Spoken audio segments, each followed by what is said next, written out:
doesn't mind. Yes. So you are at your first station that is called Languages, Multilingualism and Language Policies. And we are going to talk about language use and different aspects of connections between language and culture, language and borders, language and power. And we will co-teach this session together with Eva, my colleague from Saarbrücken University. Yeah, can you see the screen, the shared screen? Does that work? Yeah, it works. Awesome, great. So welcome also from my side. Thanks for also to Alina for allowing me to share this session with her. And thanks to all of you for joining this group. I'm really excited about this project, and let's see what the outcome will be. And I hope that in the course of your individual projects, you will come in contact with lots of interesting content, and maybe some of which might have to do with languages. And then if Alina and if we can help you, we're here exactly for that. So now we'd like to touch upon, well, very generally upon issues of questions of language and borders, or borders and language, or things that we, well, might expect that you could encounter in your research, in your projects. And we thought that maybe we didn't want to throw too much content at you, but rather start a discussion together with you about topics of languages and multilingualism and so on. And we have prepared thousands of slides, and we have really a hard time deciding which one we should actually use here, and which one maybe not so important. But let's see, how should we go about it? I don't think we can tackle all the slides. We'll probably focus on a few of them and then engage in a discussion. I guess that's more or less the plan. So, yes, Alina, do you want me to move on with the slides? Yes, I think that we can move on, and we will definitely share the presentation on OLAT. And if you have some extra questions, feel free to write me or to Eva, and we will clarify all the difficulties connected with language and language use. Absolutely. By the way, you're all on OLAT already. Have you managed to get in? Yeah. Okay, good. Yeah, we'll make everything available. And if I see in our discussions that maybe we could also provide additional content, we will also store that up there. So that's a good platform where we can exchange. Okay, I'll move on. Here we go with the first slide. Alina, your turn.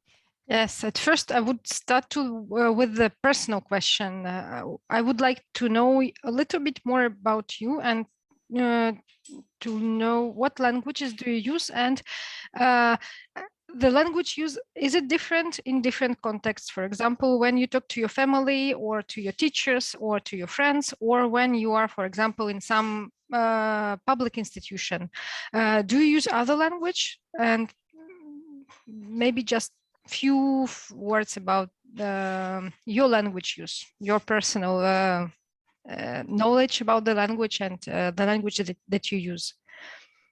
Who wants to start? Maybe I will start with the Ukrainian side. Victoria, it's good that you have all you have names. Well, speaking about languages, maybe you're right. For example, I use different languages depending on the situation. I have my grandparents, so they just like to speak with mixed two languages, Russian and Ukrainian. It calls surjik. So I have to speak with them in this language.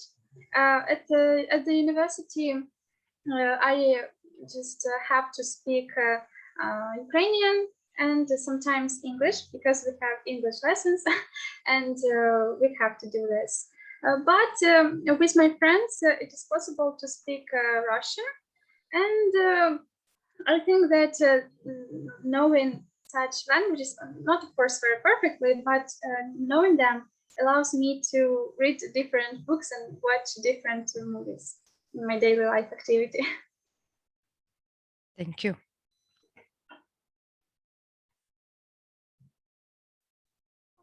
I think we were a small group. You could also all simply open up your mics and just chat. And I don't know, that's why we split the huge group up into smaller parts. Just go for it.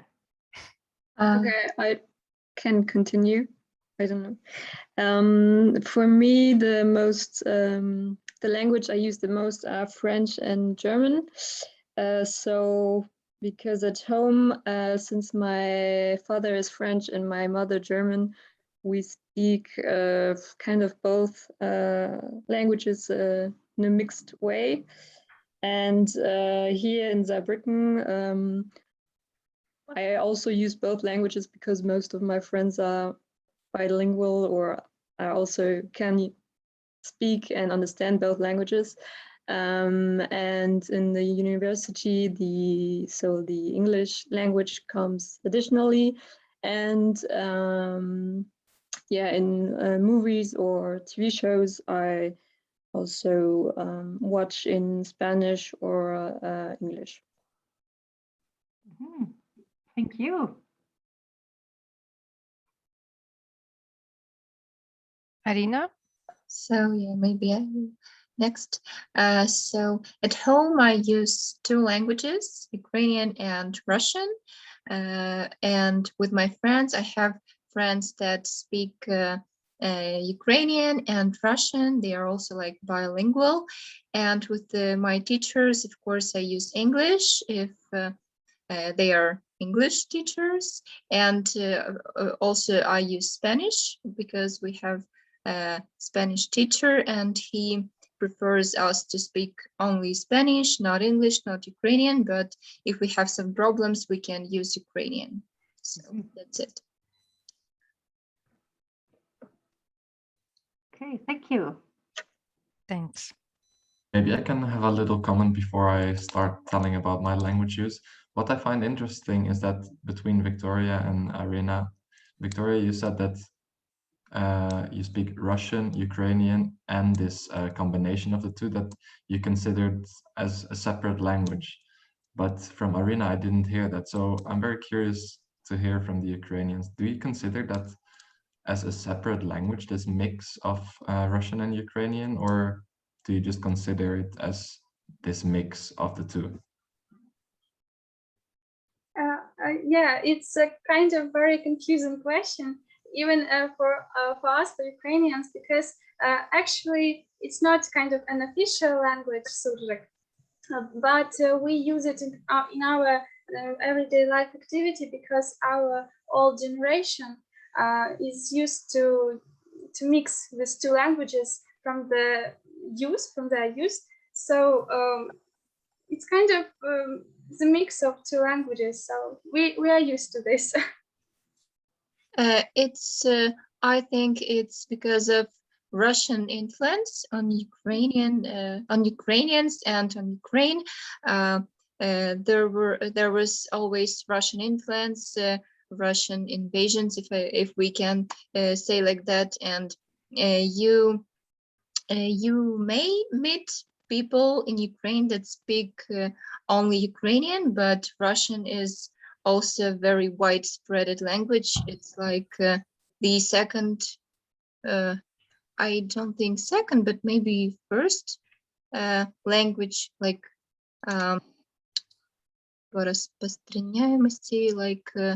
like Widespread, popular?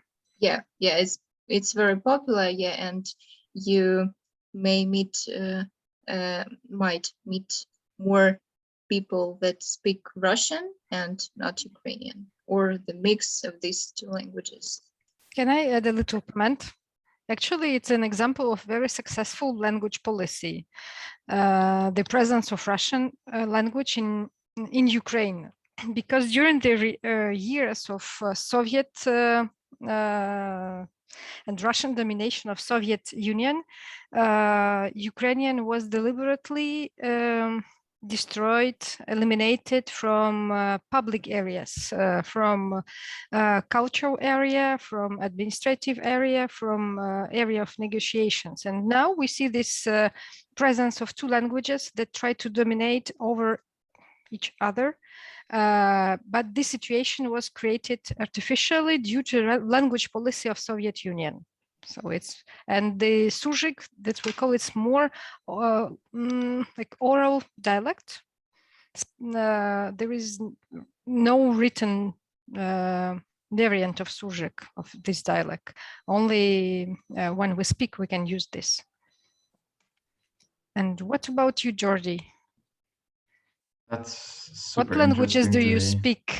What languages do you speak? So first of all, with my family, I'm from the Netherlands. So with my family, I speak Dutch most of the time.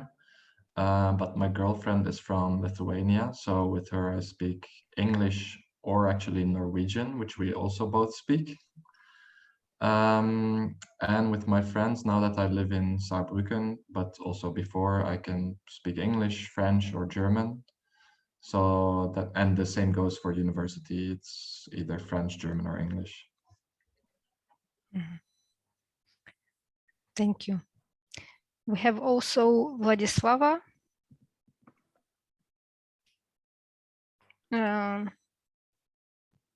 Vladislava, can you please unmute yourself?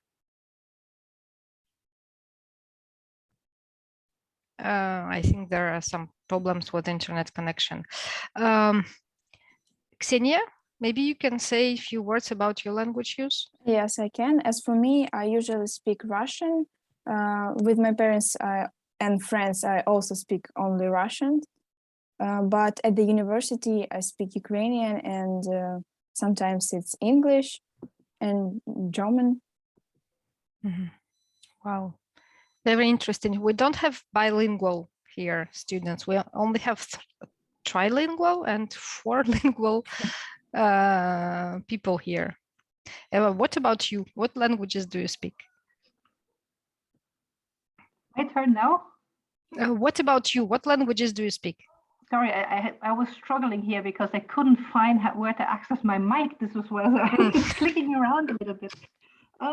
Yeah, thanks for sharing all your ideas. So about me, I'm the Saarland local. So I was born and raised in Saarland, and this is why I'd say my first language officially is branded as German, but truth to be told, it's the Saarlandish dialect, so Mosel-Franconian dialect to be sure.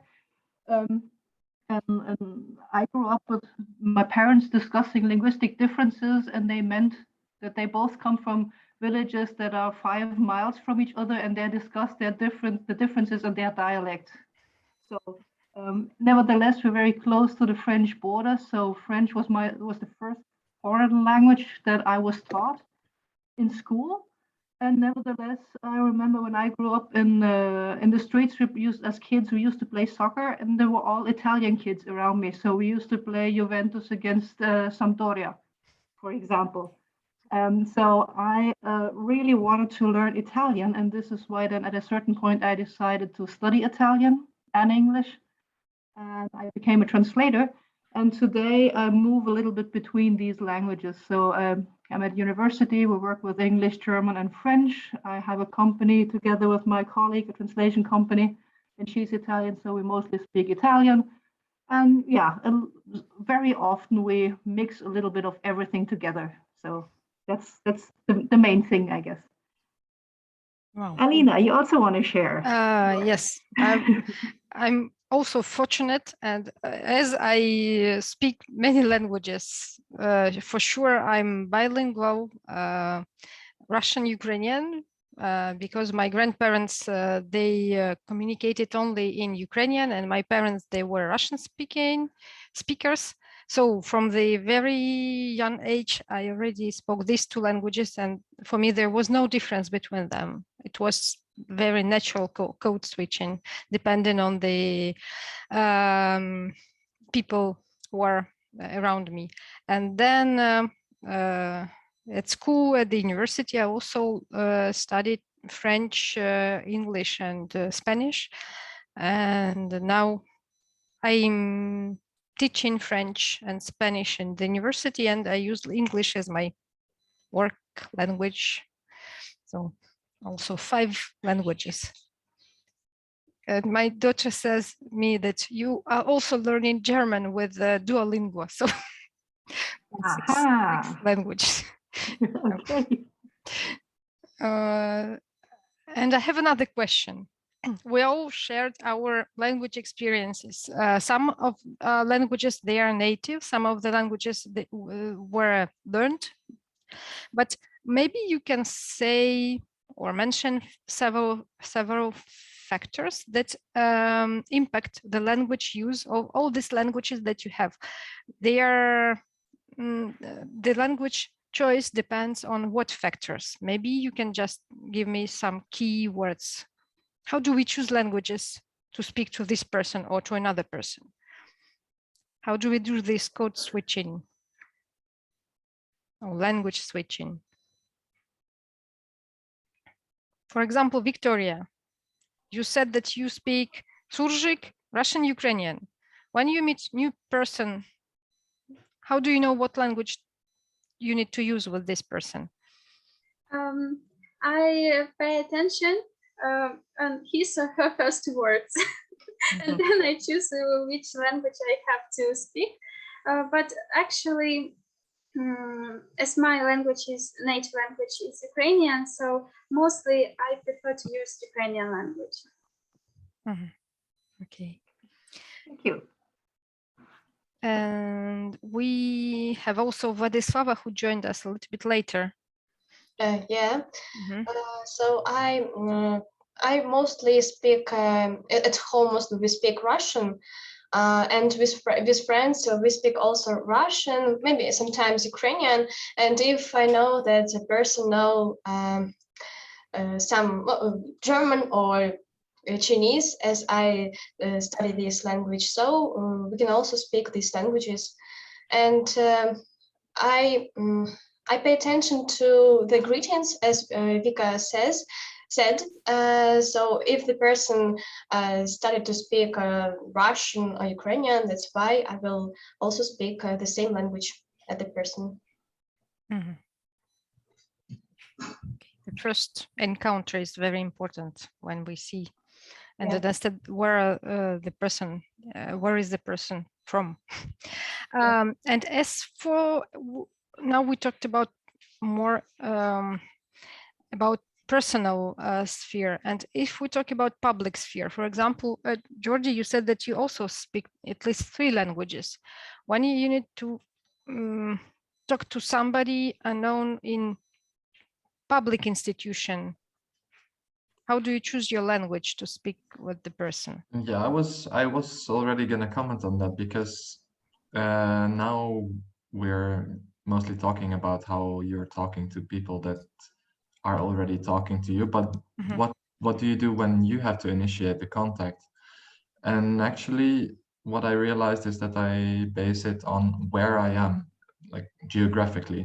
So if I am in Germany, I will start speaking German. Even when I was in Luxembourg, I will always greet someone in Luxembourgish, even though I don't speak it. I know how to say hello, which is moyen in Luxembourgish. I will still initiate contact if I had to, or if you meet someone when you're walking in the forest or something, I will always say moyen to them, just because I am in Luxembourg.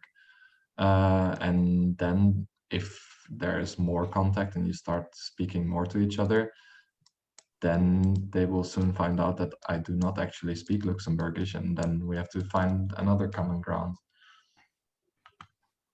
Yes, the common ground is very important, but also a very interesting idea. You talked about some codes and rules of language exchange, some kind of language etiquette. You need to choose the language that is acceptable in this area for these people. It's very interesting. Yeah, for me, the geography is very important. Even if I used to live last year very close to the French border, but then if I would ride my bike and cross the border into France, I would say bonjour instead of moyen. So it's for me, that was really what I based my choice on. Yeah, thank you. So among the factors that influence our language choice are the place, and the people. Maybe there are some other factors that can modify our choice, except geography and people who initiate the conversation.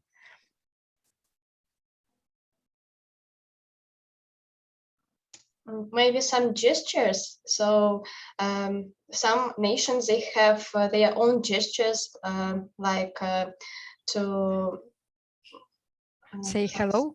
Yeah, or maybe no, I don't know how.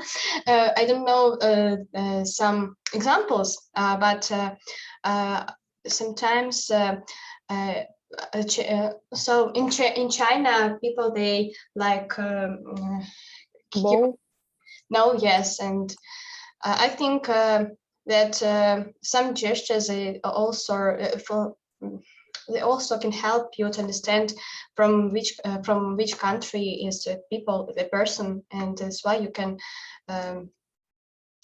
know exactly which language you prefer to speak with this person. Mm-hmm. Yeah.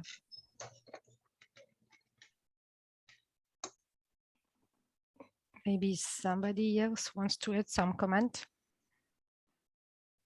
I'd still have a curiosity, or I'd love to go back to something that we also started with Jordi's question, because he asked at the beginning and he said, well, do you say this is a language? Is it the real language? Sometimes people also ask, right? When you use, well, I'd say your linguistic resources. Let's stay on neutral ground here, right? And people say, oh, is it really a language? So, and I just wanted to add to you, like coming from a background in social linguistics, all these things, you can call all of them dialects. A dialect is what I speak at home, what the classical colloquial idea of dialect. Some dialects have a little bit more prestige than others, and some dialects make a huge career and turn into national languages. There was well, we see that in the context we spoke about Luxembourg already. There was French and German were national languages in Luxembourg, and then Luxembourgish too underwent a process also of standardization and also became a national language. So this is a process. It's not fixed things. These are questions that are always in evolution, right? And there was I guess a Yiddish scholar by the name of Weinreich who said a language is a dialect that comes with an army and navy or something like that. So this shows also the political side of it, how some, as a social linguist, I'd say some dialect, some kind of language at a certain point gets the specific status of language. Oh, here's the language. Or if we say within the language, oh, this is the standard language.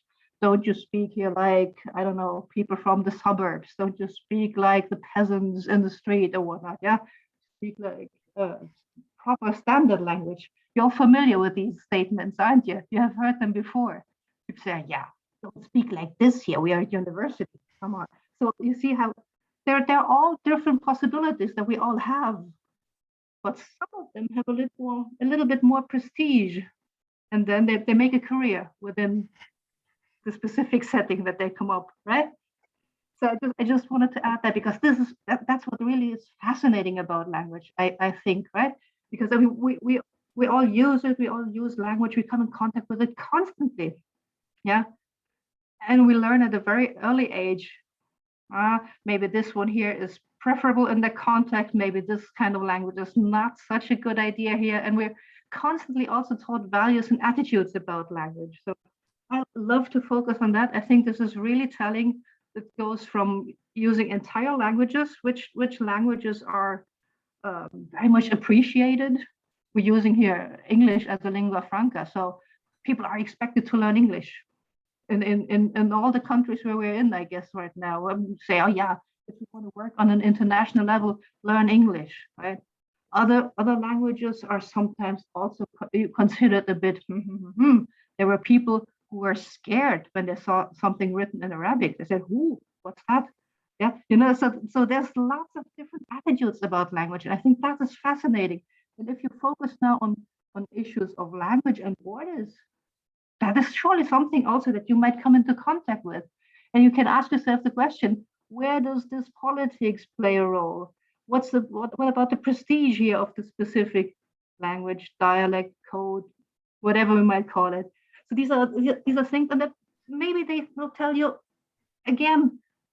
They will add new layers to your story if you find here differences in language use, in how people employ their linguistic resources. But I don't want to start preaching. Sorry, Alina. Do you wanna take out, and I don't know. Maybe we can go to the next slide. Yeah, let's see. Let's see what else we have here. I'm struggling a little bit with my mouse. You see the next slide? Yes. It's the one that you wanted, Alina? We can take this one. But definitely we have only 10 minutes left, and we need to talk about language and borders. I think it's slide number 5. So we need to make yes, this one. This one here. Mm-hmm. Is everything already on display? Oh, that was wrong. Okay. Because it was exactly that you were talking about right now. The languages on the border, or borderland languages, they are very interesting for the research, from the point of view of the research. Maybe you can give a short comment about all these phrases that you put here, or we can ask students to do this. Sure. Any immediate ideas you have about this very poor visualization? I always dream of saying, oh yeah, I put that on a slide and then everything will become immediately clear, and then I lack the basic skills, and that's the outcome. So sorry about that. But does it give you any idea, anything that you can, well, can you try and guess what I wanted to wrap up on this slide? Or give some example from your life experience. Exactly. Because we are from the borderlands area, borderlands, yeah.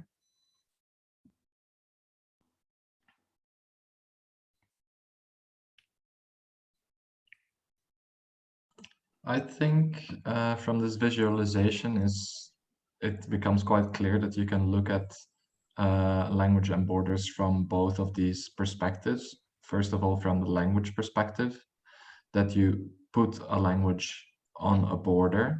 So like you apply the language geographically. But on the other hand, there are also borders in language, and then it's, I feel, less geographic, but you can also look at borders in language as what we've discussed already before. When is a language or a dialect, or yeah, when is the army strong enough to call it a language, so to say? So I think that these two approaches can be taken. Exactly. Yeah, that's one way of understanding that slide. Other ideas? Anybody wants to add something?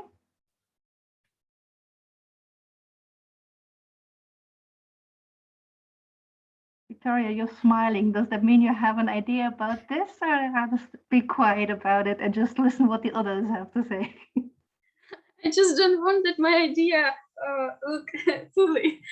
But you know, I think that maybe this presentation shows that, for example, if we have two countries and the border between them, it means that two languages, for example, at least two languages of these countries are interconnected in some way. Maybe new words are just new words appear in another language, and people start to use kind of two languages at the same time. For example, in Ukraine, we have a border with Poland, and on our west part of the Ukraine, people use some Polish words, and their languages are kind of connected. And sometimes we people from the south part of Ukraine, we cannot understand what exactly words mean. So this is very kind of tricky questions, but that's my idea. Yeah, thank you. Thanks for sharing that. That's absolutely true. Yes, of course. Yeah. if you have a look at language use at and around the border, in the borderlands, if we want to put it as such, of course, you see differences there in language use. And that might be one of the focus area also in this project. I said languages on the border or at the border. So how do people speak at the border, on the border, or also maybe across the border? Sometimes you find that people on both sides of the border speak the same language. Sometimes you feel that across the border, people are, I don't know, or politics try to move people together by, I don't know, by encouraging them to learn a shared language. Here in Saarland, we have a thing called France strategy. So Saarland really wants to make their own population learn more French in order to move closer to the neighbors. Then there's other countries where border is maybe also pretty new. I don't know what, and you see the opposite direction. You see, okay, here's language policies that say, we want to make sure you understand that we have a border here. So on this side, you speak like this. On the other side, you speak like this. So that's what language is used on the border or across the border or on different sides of the border. But what's also interesting, and I don't know if you come across examples like that, if you can think of something, I think our time is running up, but just to give you also more ideas, also how do we use language to speak about borders? Because that also makes a difference, right? And as Jordi already pointed out, you can also find the border in language on a very practical level. Well, that's a vast field. To distinguish one thing from the other, you can say you have a border already in language, but also we mostly spoke of the territorial or state borders. Now you also feel them in language. So where does the border hide in your language use? All these are questions that can be tackled in research, in your projects, in whatever you come across. And we just wanted to start a very brief discussion with you to raise a little bit of awareness in you. So when you collect your material, that you see, here might be some interesting point hiding that I might pick up and develop a story out of. So just that's the idea here behind our brief discussion about language, because I mean, we're a small group of people here, but we already heard not only that you have plenty of different contexts in which you use different languages, different dialects, your linguistic resources. But we also heard already a lot about different perspectives on language, how certain languages are promoted, how some languages made a career with respect to others, how, well, we discussed and briefly gave it a thought, what criteria influence your choice of languages, and many, many more things. So the field is vast.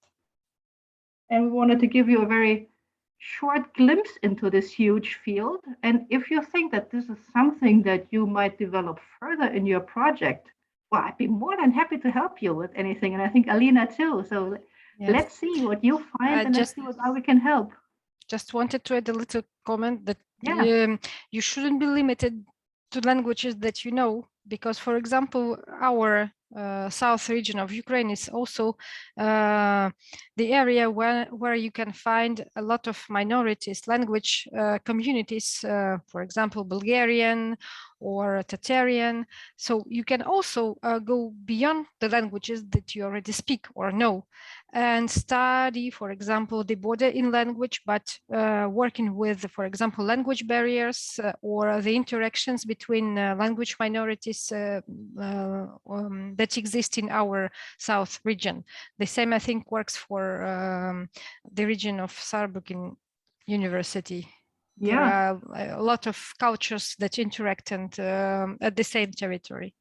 Yeah, it can be it might be that you want to focus on how we can, well, there's this thing called heritage languages that people bring also with them, minority languages. There's plenty of different terms. And always depending on from what perspective you look at it, of course, new terms emerge. So also migrant language use, you live in a community that speaks a different language. All this can be interesting. So there's plenty of stuff out there. Just go out and grab it, and then let's see what we can do with it. And we are ready to help you. I think it's time to come back to the main room. Yeah. Tobias is dragging us back. I feel it too. Yeah.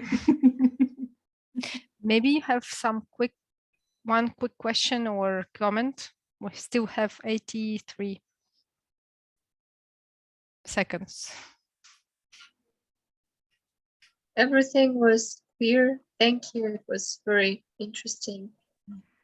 I still have another comment. We listed our languages. I mean, we use English here because I think it's the most widely used lingua franca that we have in our project. But if you feel comfortable communicating in any other language that we can help you with, if Ukrainian group prefers Ukrainian, or I don't know what, if someone prefers to talk to me in Italian, or I don't know what, go ahead. We're not